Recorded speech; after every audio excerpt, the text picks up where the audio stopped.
Okay, good evening, all. This is the 16th day of November 2017. Welcome to our class. We're happy to have our guest lecturer here, Engineer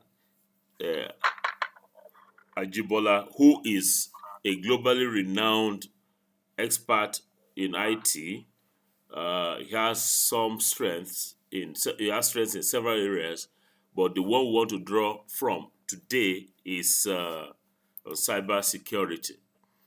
Engineer Ajibola, we are hugely delighted that you have been able to squeeze some time out of a very busy schedule to join our class today. We will not be able to have his slides for this first part of the session, but God willing, the next session we're going to have the slides so I can show them from my end. So, Engineer Ajibola, you have the floor. Engineer Akim Ajibola, you have the floor for 20 minutes. Over to you. Welcome back. Welcome back. Yes. So please carry on.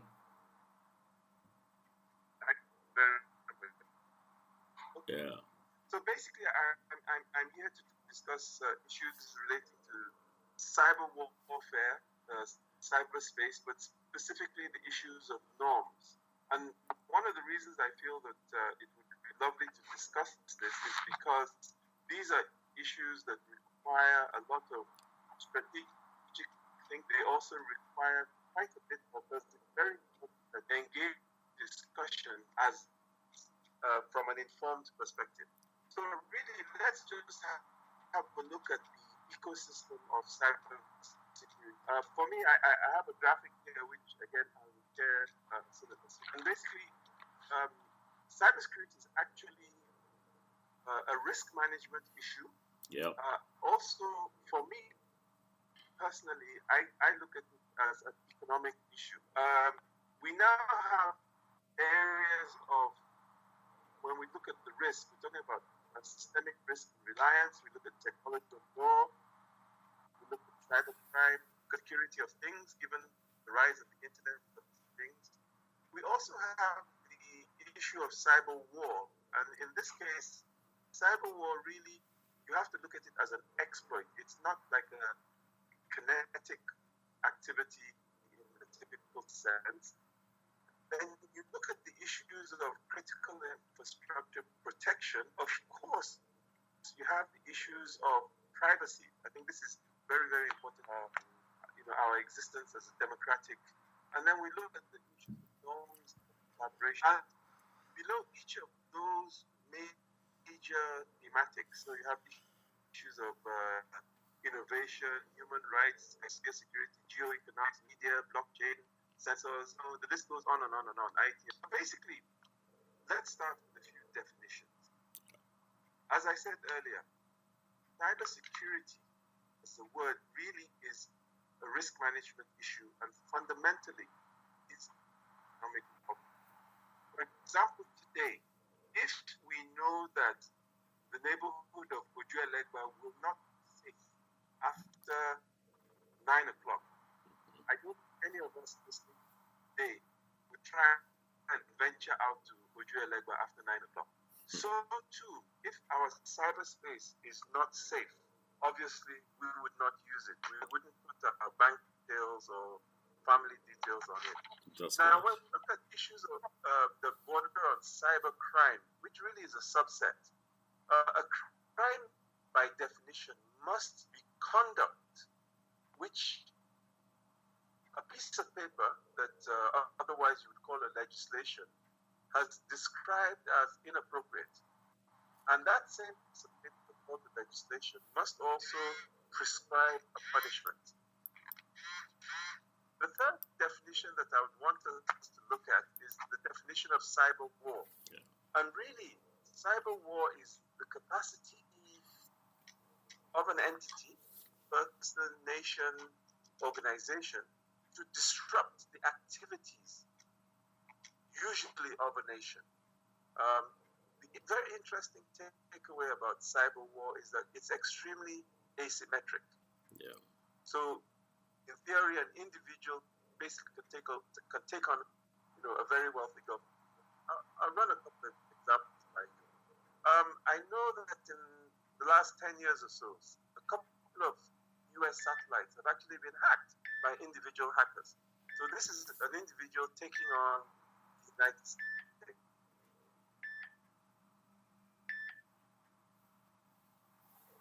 Yes, sir. Hello. I believe in Iran, a predator. Now, a predator drone. Hello. Yeah, we're here. Predator drone costs in the range $6.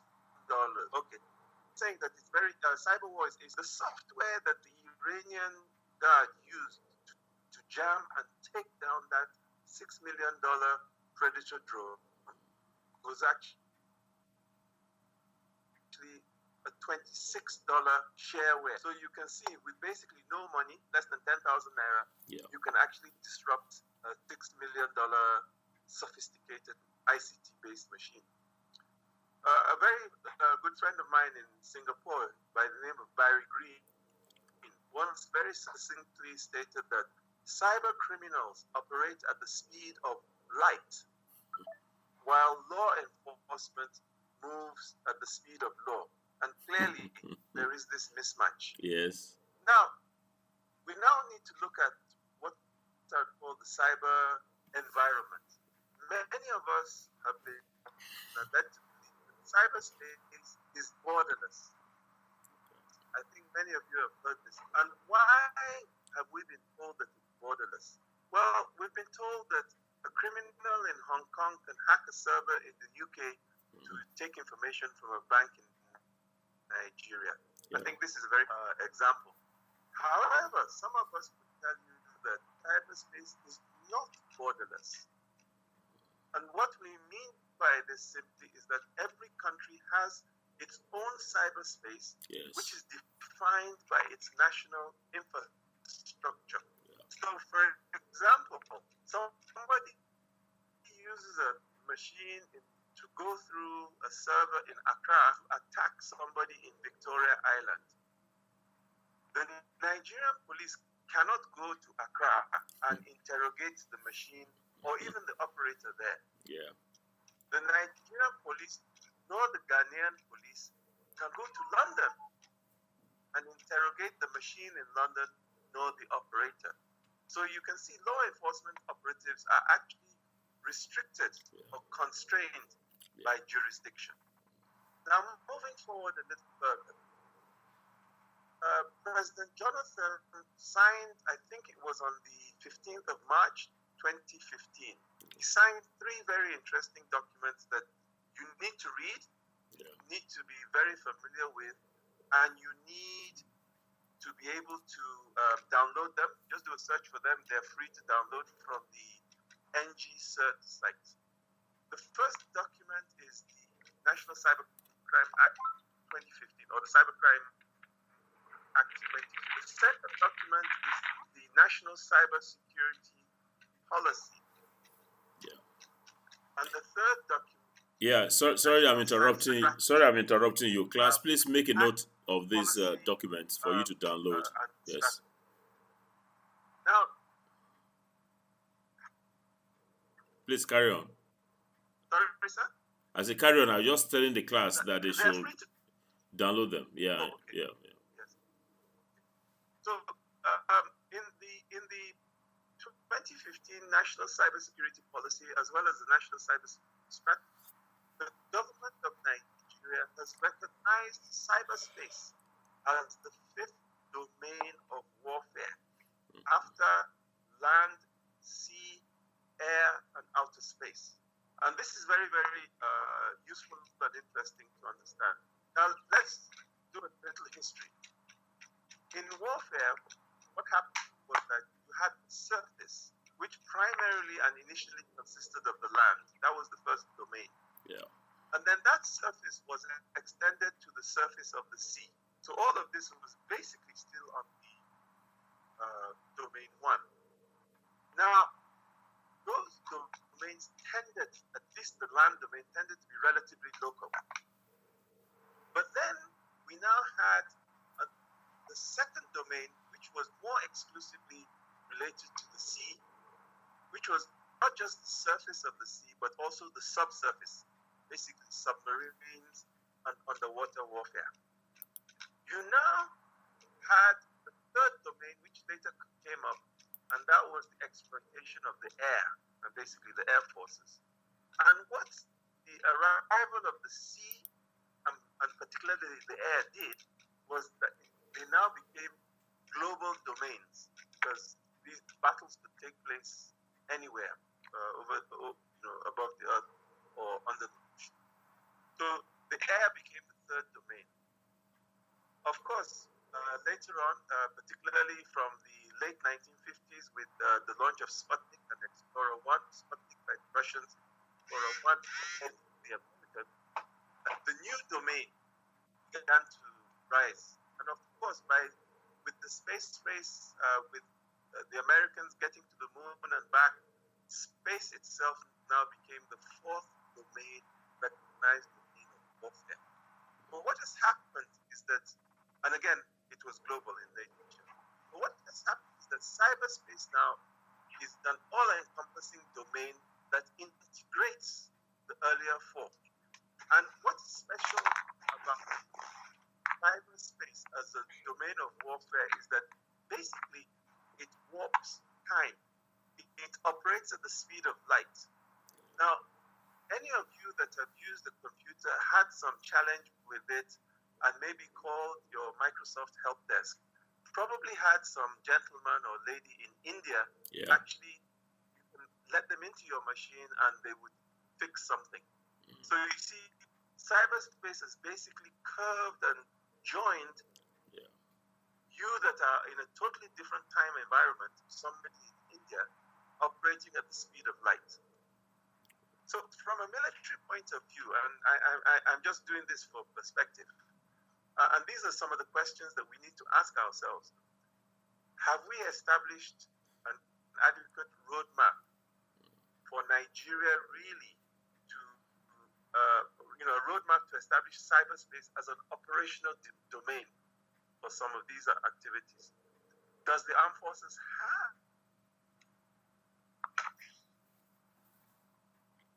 Hello.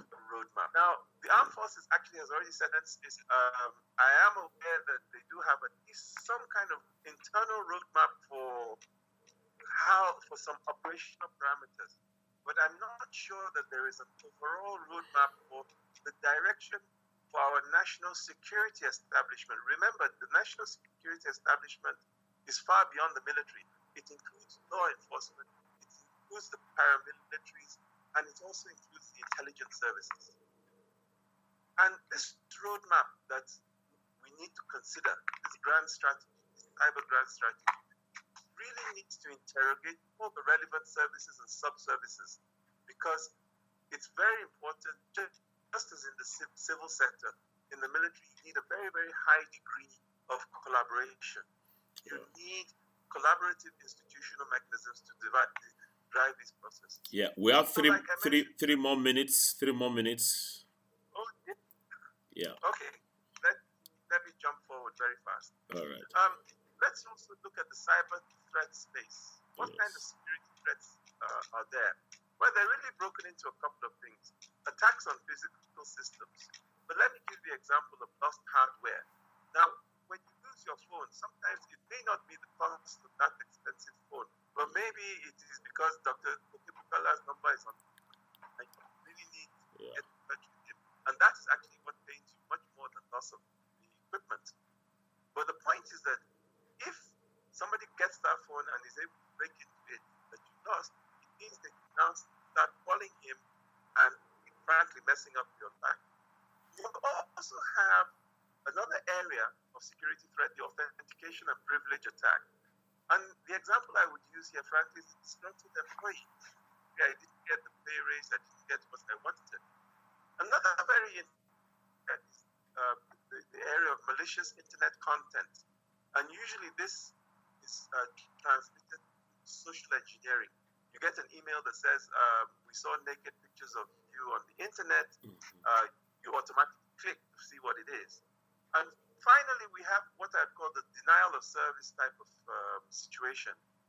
And I just want to give the example of the activists who became hacktivists during the Arab Spring. What did they do? They were able to download bots onto their system. These bots affected their system.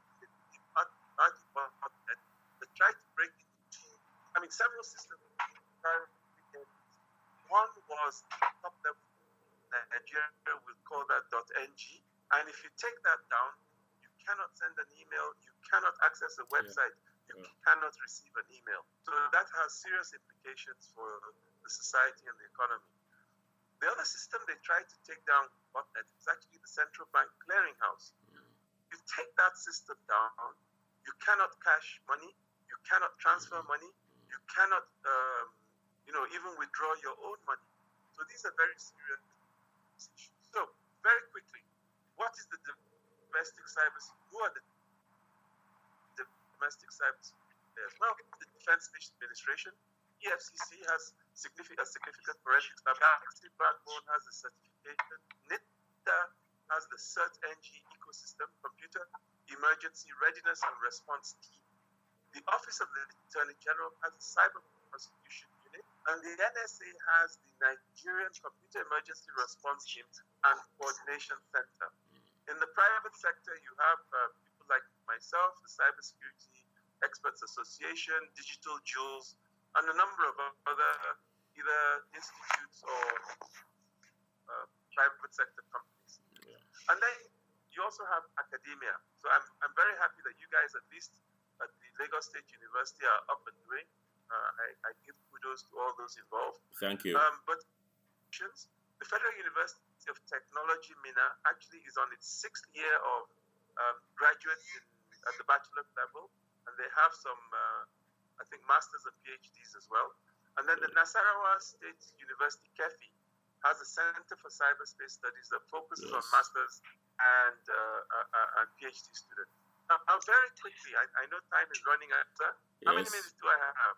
1.5 for this part one. Okay, sir. For this part one, yes. This is part one. Okay. Yeah. One of the critical issues that we have to look about is the size and scope of the cyber attack surface.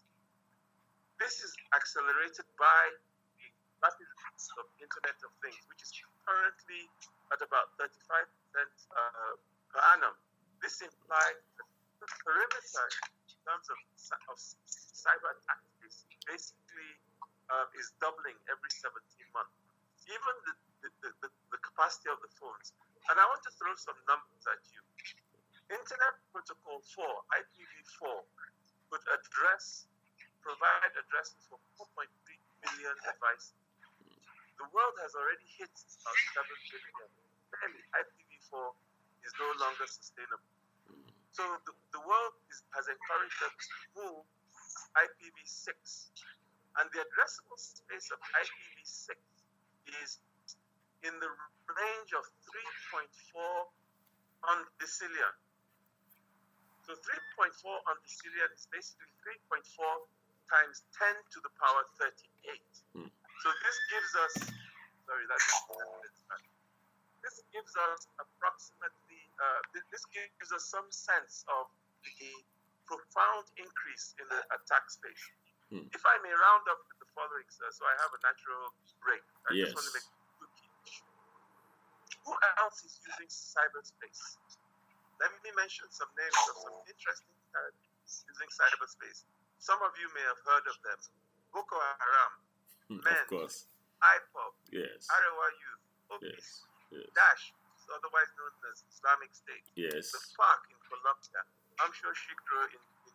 But what are these nasty groups using cyberspace for? Well, they're promoting their values. Sure. They're pushing their propaganda. They're raising financing.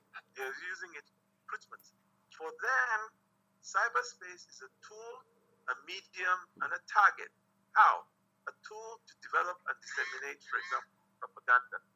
A media or a medium that allows them to enact their illicit activities, such as financial collections, such as mobilization, such as planning and coordination.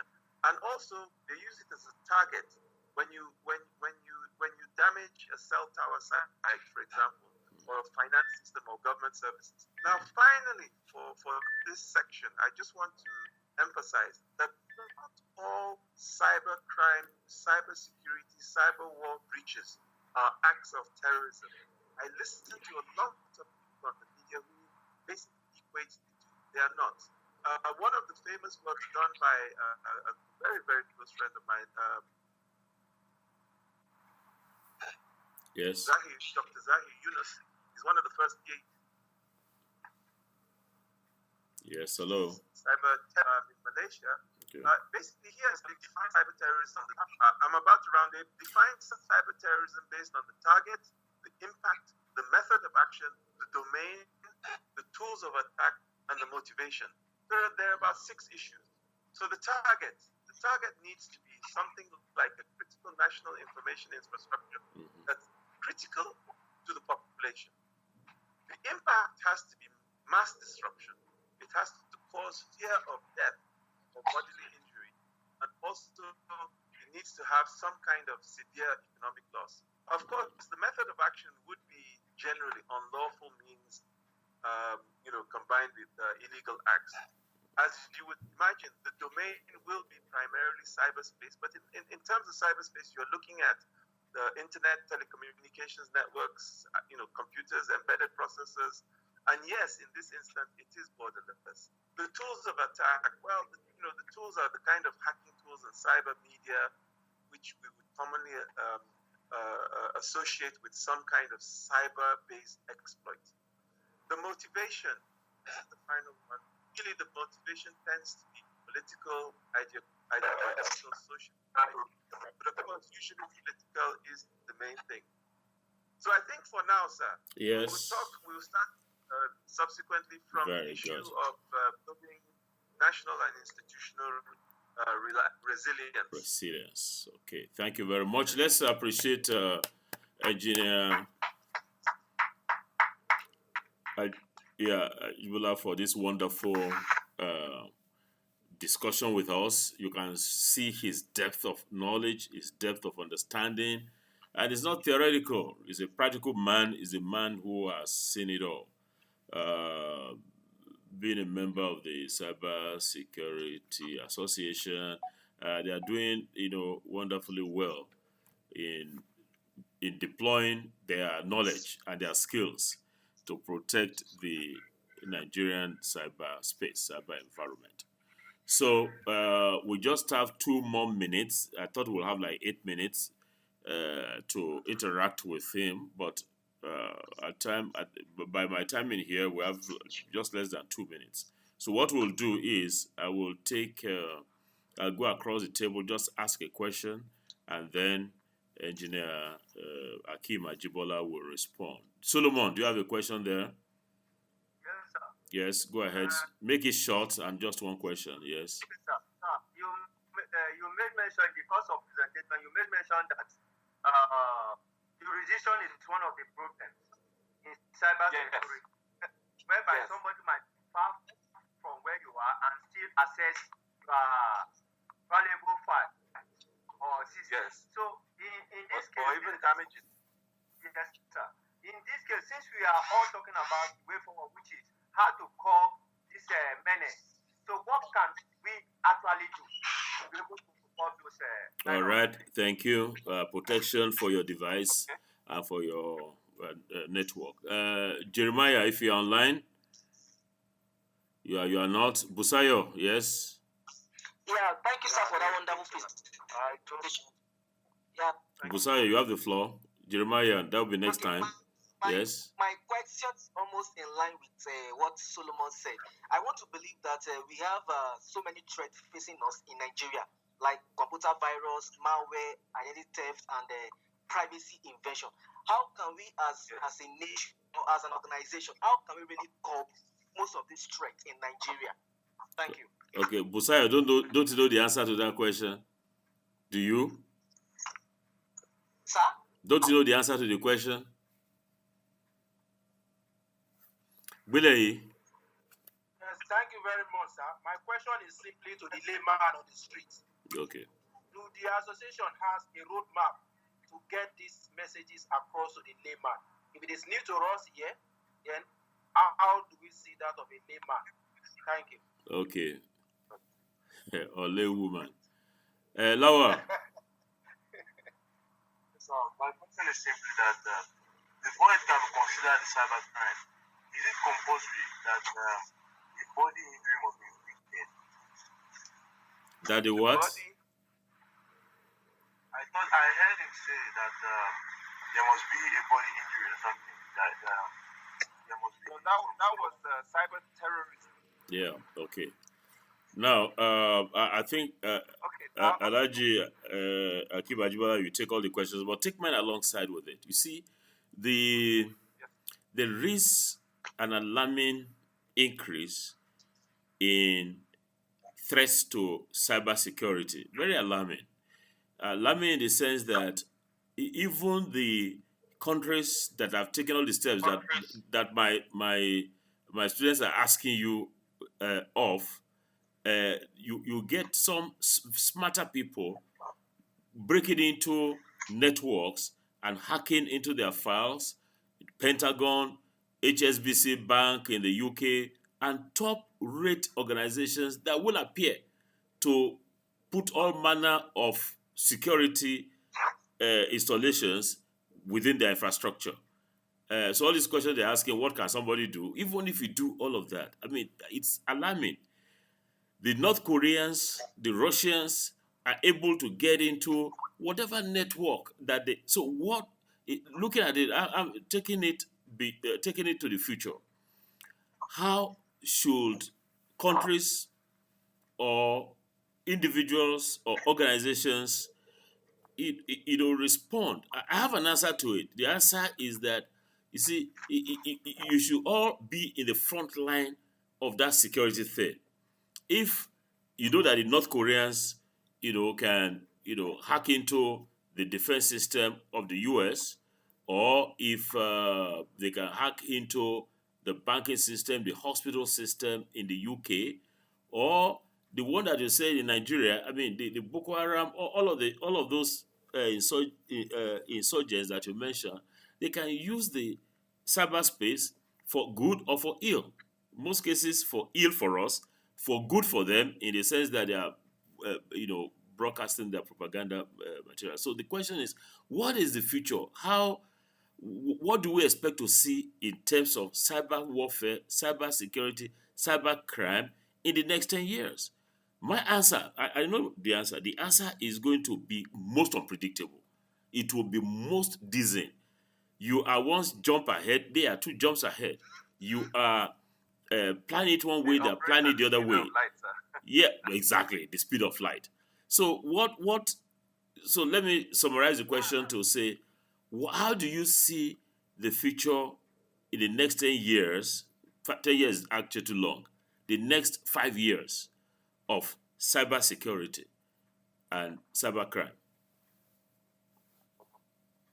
So let me start from the first one on the issue of the borderlessness in terms of the jurisdictions. There is no conference or meeting you go to, especially at the global level, where the key takeaway from all the critical players is that we must increase collaboration and cooperation. Yeah. Let me give you a practical example. A couple of years ago, I have a very long-standing relationship with Malaysia on cybercrime or cybersecurity. Sorry, Engineer, just a minute. Were you at the Defense College today, or was it there? Were you there yesterday? No, the day before yesterday. Okay, I was there throughout today. And okay. Yeah. We were looking at this matter of cybersecurity, Boko Haram, all this crime, and all of that. And the general, there was quite a number of top military officers from the US, and we all agreed. That's why I asked my question. We all agreed that this a terrain that is super fluid, that the villain is one jump ahead of the man of the victim. So please go ahead. I'm sorry I interrupted you. I just wanted to find out when you showed up at the Defense College today. Yeah. No, I actually was trying to address the questions from the first question. Yes, I know. So the example I wanted to give, basically what happened was that an address in Nigeria had been detected as being used for abuse. Let us just use the word abuse, and I leave it to your imagination. So the Malaysians contacted me. Now, the normal process, the traditional process, is that you use MLAT, which is sorry, we're losing you now. I'm trying to give a practical example of something that happened. So if you use an MLAT, basically, agency in Malaysia contacts its parent ministry contacts Foreign Affairs, Foreign Affairs contacts Foreign Affairs Nigeria, Foreign Affairs contacts the Malaysian Embassy Abuja, who contacts Foreign Affairs Abuja. Foreign Affairs Abuja will now contact the Ministry of Communications. Ministry of Communications would speak with NCC. NCC would now call the owner of the IP address, which in this case was Multilinks. Okay. And basically, that would take you anywhere from 6 months to 1 year. And as you know, everything is over and done. In fact, the evidence is even that has disappeared by then. But they called me and they said, look, this is the situation we have. So I happened to know the guy at in charge of their security at the time. Yes. And I basically said, Ogbeni, this is the problem. One of your IPs are being used for abuse. Wow. And I said, you have many choices. One of the choices is to do nothing. Another choice is to contact the person who is using your IP address. Maybe his neighbor has tapped into his router and is using it. Yes. Maybe the router is in a cyber cafe and it's being used for abuse. You can investigate and try and look into the problem and resolve it. Maybe it's just possible that something's happening ignorantly, or it's even being used as spoofed. But if you do nothing about it, what is going to happen that I would tell him is that IP address will be blacklisted. Sure. Now, you buy IP addresses in blocks. So once IP addresses in your block start to become blacklisted, the block gets affected. And if your IP addresses are blacklisted, it means people will drop emails from that IP address or not allow it to connect to payment sites. Of course, that's bad for your business as an ISP. So you have an interest in resolving these problems. So the answer to your question about the collaboration is that we have to evolve. Remember, these multilateral treaties and agreements were signed in analog times. So now we have to look for other mechanisms to be able to fast-track some of these processes in real time. Maybe a centralized clearinghouse, intergovernmental clearinghouse. I don't know, but there has to be something. One of the things we do that as part of our work with global computer emergency response teams is that twice a year we have cyber drills. And these drills enable us, again, virtually and remotely, to get to know ourselves. Yes. Because that's how you build trust, by working together.